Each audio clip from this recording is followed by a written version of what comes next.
From the rough streets of Cabramatta in western Sydney to the hidden heights of Australia's criminal underworld, Ivan Tesic's story is one of audacity, cunning, and calculation. Beginning in the early 90s with petty crimes and licensed driving, receiving stolen goods, fake IDs, he quickly escalated to break-ins and car theft, learning the value of networks over brute force. By the 2000s, he controlled a sophisticated interstate methamphetamine operation, leveraging nightclubs, a towing company, and ties to multiple outlaw beaky gangs. Operation Kilo Fraction, a 19-month multi-agency investigation, exposed his empire. 152 arrests, 15 kilograms of drugs seized, $26 million worth of narcotics off the streets, and Tesic himself caught with $43,000 at Sydney Airport, proof of a system that looked like a business, but ran like organized crime, from the streets to the shadows. The Cabramatta beginning before Ivan Tesic became the kind of name whispered in back rooms and police briefings. He was just another kid trying to survive in the rough streets of Cabramatta in western Sydney. But even then, he had a quiet talent for pushing boundaries. Police records show his path into crime started in the early 90s, when he was barely out of his teens. The early charges were small and licensed driving, receiving stolen goods. Faking ID, they were the sort of petty crimes that hinted at someone who didn't mind taking risks, and someone sharp enough to avoid getting caught doing anything too major. But this is where the story starts to shift. Tesic didn't stay a backyard hustler for long. By his early 20s, the stakes had jumped significantly. Break-ins, car theft. Offenses that showed he was moving past everyday trouble and stepping into something bigger. Most people get tripped up during this stage, when ambition outruns skill. Tesic didn't. He adapted. He watched. He figured out that the real money wasn't in street grabs, it was in creating a network, building systems, and operating where no one could see him. After a major conviction in the 90s, moment that should have been the end of his run, Tesic pivoted instead. He came out more calculated, more patient, and far more strategic. He learned to work through layers of buffers. He stopped being the guy on the front line and became the voice on an encrypted phone, the connector, the fixer, the man who knew who to call and when. The Gold Coast transformation, nightclubs, and hidden empires by the early 2000s. Tesic's focus shifted north to the Gold Coast. Not for the beaches, but for the nightlife. Surfer's paradise, where the energy never dies and the cash never stops flowing. Tourists with money, crowds chasing a high, and a party culture hungry for a steady supply of drugs. It was the perfect ecosystem. But Tesic's real move wasn't just selling substances. It was hiding wealth in plain sight. Police would later allege that this was the period when Tesic quietly became a behind-the-scenes owner of Club Live, one of Surfer's Paradise's most exclusive nightclubs, alongside his close associate Ricky Chano, who himself had ties to beaky circles. On the outside, Club Live was everything you'd expect: velvet ropes, overpriced bottles, DJs pumping the room full of bass, and a crowd made up of influencers, tourists, and anyone wanting to feel important for a night. But underneath all that shine, something very different was unfolding. According to investigators, Club Live wasn't just a hotspot for party-gore sit, became a distribution point. A place where cocaine, ecstasy, and meth weren't just being consumed in the bathrooms, but allegedly moved through in an organized, systematic way. And the nightclub was the perfect disguise. Who's going to question a venue overflowing with loud music, flashing lights, and hundreds of people too distracted to notice anything beyond their next drink? In a place built on noise and chaos, blending in isn't hard. In fact, the chaos helps. This wasn't some sloppy street-level setup. What Tesic was running sat several layers above anything you'd call small time.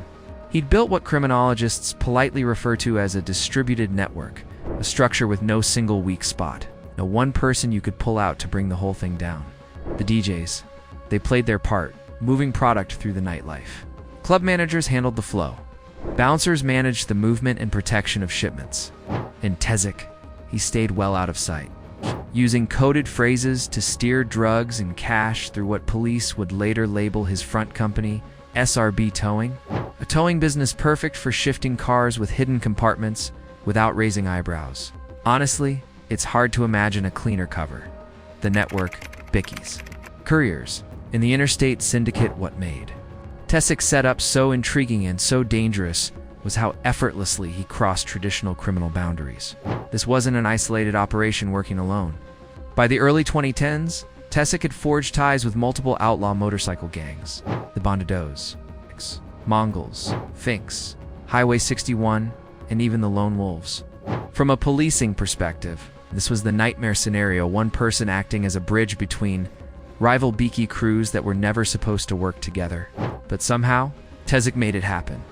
His operation was stacked top to bottom like a corporation, except instead of shifting consumer goods, it was trafficking methamphetamine oil. The structure was clean, efficient, and frighteningly organized. The process started in Sydney, where Tesic sourced commercial quantities of meth oil. This wasn't the finished product. It was the concentrated stage that would later be cooked down into crystal meth, or ice, the form that brings in the real money. The transport system showed just how sophisticated the operation had become. Police alleged Tesic had a fleet of specially modified Holden utes, moving these quantities from Sydney to the Gold Coast. These weren't standard vehicles. They were fitted with hidden airbag cavities, secret compartments that only opened when you triggered concealed switches built into the cabin. That level of engineering isn't cheap, and it isn't amateur. Once the utes rolled into Tesic's place on Amalfi Drive on the Isle of Capri, the oil would allegedly be unloaded right in the carport. From there, he'd supply the product to a small circle of trusted customers, beaky members, club figures, and distributors who owed him hundreds of thousands. It was business, plain and simple. Keep them in debt, and you keep them loyal. But not everyone stayed in line. The muscle, enforcing loyalty through fear in a world like this. There are always jobs the boss can't be seen doing. For Tesic, that meant keeping a group of enforcers close, guys who didn't talk when something needed to be explained. And when those enforcers delivered a message, it wasn't with a warning. It was with violence. Look at what happened to Darren John Dark, one of Tesic's couriers. Dark wasn't just any runner. He was the one driving those modified utes between Sydney and the Gold Coast. But in October 2013, a rival Sydney beaky gang struck, and they didn't hold back. They cut off his ears. They burned his body.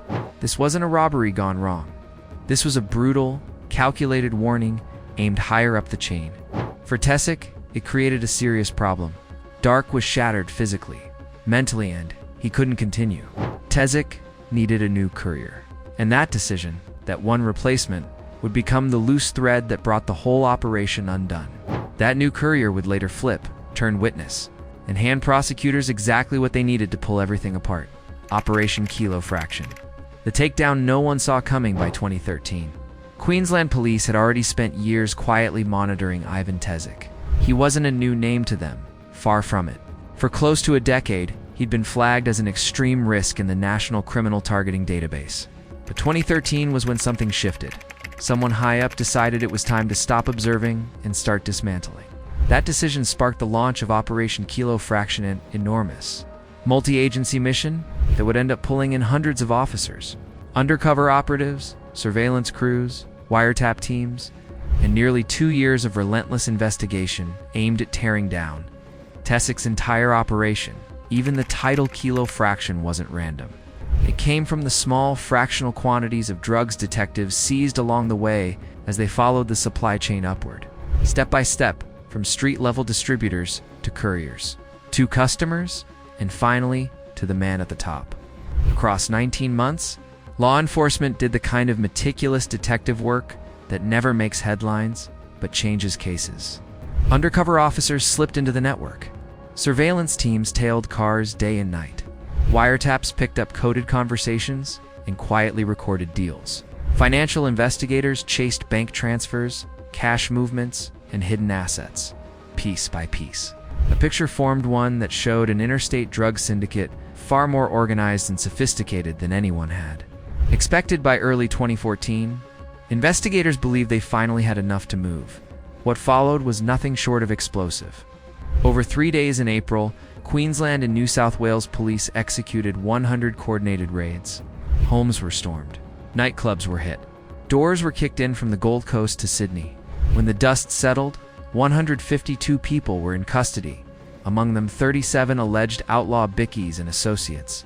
Police seized more than 15 kilograms of cocaine, MDMA, and methamphetamine, along with 6 liters of methamphetamine, oil enough to be cooked into roughly $11 million worth of meth, all up. Operation Kilo Fraction kept about $26 million in drugs off the streets. And as for Tesic, his run ended on April 4, 2014, when he was arrested at Sydney Airport with $43,000 in cash in his possession. The trial, truth, lies, and hung juries with everything police had gathered the arrest. The vehicles fitted with secret drug compartments, the meth oil found on his property, the hours of surveillance and wiretaps. You'd expect the trial to be straightforward. It wasn't. When Tesic's case reached the Brisbane Supreme Court in May 2017, he pleaded not guilty to trafficking and possessing methamphetamine. His defense pushed a simple, unchanging line. He denied every allegation. The vehicles? He claimed he had no idea drugs were hidden inside them. The meth oil on his property? He insisted it wasn't his. The coded wiretap conversations? Misinterpreted, he said. And the claims that he was involved with the Hells Angels? According to him, completely fabricated. His lawyers also took aim at a key witness, likely the courier who stepped in after Darren John Dark was no longer involved, arguing that the witness had twisted parts of his story to protect himself and shift blame towards someone else. They pointed the finger at another Gold Coast figure, Shane Ross, who later died under unclear circumstances, suggesting Tesic was the real mastermind. It was a classic defense approach. Pick apart the prosecution's case, raise doubts everywhere possible, and hope at least one juror hesitated. And surprisingly, it almost worked. The trafficking charge ended with a hung jury. Jurors simply couldn't reach a unanimous decision. But the possession charge stuck. In February 2019, the court handed Tesic a sentence of 8 years and 9 months. The judge ruled that the evidence he possessed commercial quantities of methamphetamine was undeniable. This time there was no avoiding prison. The aftermath, questions that remain when Ivan Tesic walked out of prison in 2022, roughly 6 years into his sentence. Counting good behavior reductions, the story that filtered out was simple. He wanted a quiet life. He was said to be keeping his head down, taking legal work, and putting real distance between himself and everything that had come before. Some even claimed he'd cut off old associates altogether, pushed by a family that wanted him far away from the chaos of his past. But with someone like Tesic, the questions never really fade. Did his operation truly vanish the day he was locked up? Did the meth oil pipeline between Sydney and the Gold Coast actually shut down, or did it just reroute itself? And if Tesic stepped back, did the people around him respect that? Or simply reshuffle the hierarchy and keep moving? And then there's the name that has hung in the background for years, Shane Ross. The defense painted him as the real mastermind. Was he actually tied into Tesic's network? Where did he fit? Where did he disappear to? And how much of what we know about Tesic's structure is what he actually built versus what prosecutors could prove in court? The justice system did what it's built to do. Investigators collected evidence. A jury waited. A conviction was handed down. But organized crime cases are rarely neat. A court only tells the part of the story that can meet the standard of beyond reasonable doubt. That doesn't always line up perfectly with how a criminal enterprise really works behind closed doors. The big picture. Why Tesic matters. Tesic story reaches far beyond one man or one drug network. He became the face of a problem that had been growing for years. The shift from street-level chaos to fully professionalized drug trafficking in Australia. For decades, police could pick off the visible players. But once the industry matured, the people at the top changed. Tesic wasn't on corners. He wasn't mixing product. He wasn't moving packages. He operated several layers above all that, structuring, coordinating, and running something that looked far more like a business than a street crew. He used legitimate companies as camouflage.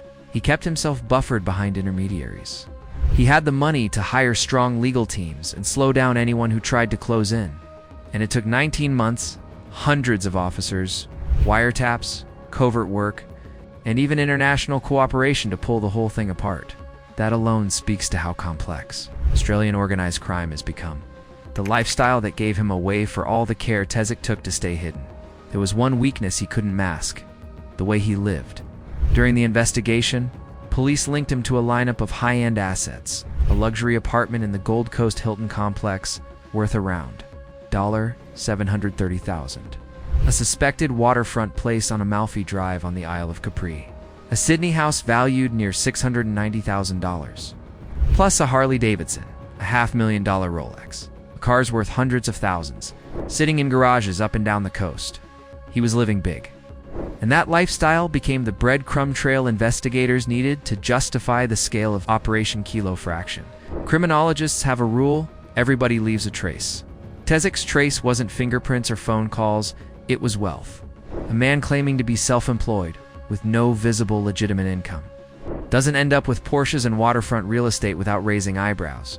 Eventually, someone looks closer. And eventually, someone asks how.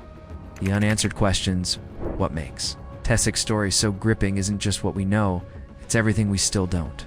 The investigation was massive. The connections were tangled, and even after the court cases wrapped up, a lot of crucial questions were left hanging.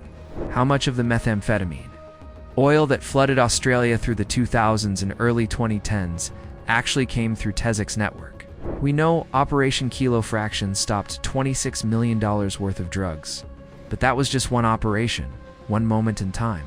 How long had the pipeline really been running? And more importantly, how much product had already hit the streets before police finally shut the door on it? Then there's the Beaky angle. What was the real structure behind those connections? Were different outlaw motorcycle gangs quietly coordinating under Tesic's direction? Or was he simply supplying various Beaky members who happened to belong to different clubs? That distinction matters. It decides whether we're looking at one big coordinated enterprise, or a looser, more scattered network feeding off the same supplier. And what about the money? Law enforcement seized millions, froze accounts, and confiscated high-end properties. But in the world of organized crime, money rarely stays put. It moves across borders, through shell companies, into places that never show up on official paperwork. So was that $5 million in frozen assets really the bulk of Tesic's fortune? Or was it barely the surface? Another question: who stepped in after he was taken down? Did his operation simply collapse overnight? Or did someone slide into his place and continue moving methamphetamine oil through Queensland and New South Wales? Conclusion: the fall of Mr. Big at the end of the day. Ivan Tesic's rise and fall is a reminder that even the most polished, well-structured criminal setups have limits. He built layers between himself and the street-level trade front companies, nightclubs, coded messages, hidden compartments, Beaky intermediaries. He tried to keep himself insulated, untouchable. But distance only works for so long. The money was too flashy. The operation was too big. Too many people were involved. And eventually, someone may be the courier who replaced Darren John Dark. Maybe an undercover associate. Maybe someone who simply had enough chose to talk. In February 2019, Ivan Tesic was sentenced to 8 years and 9 months in prison. Police say his organization moved at least $26 million worth of drugs that they managed to recover. How much more slipped through before Operation Kilo Fraction pulled the plug? No one really knows. Meanwhile, the Gold Coast nightlife rolls on. Club Live might still be open. Tourists still arrive looking for the perfect night out. And somewhere in the shadows of that underworld, one question refuses to go away. Was Tesic truly the mastermind everyone believed he was? Or was he just another piece in something far larger than any single person? The courts have had their say. But in true crime stories like this, the mystery never fully closes.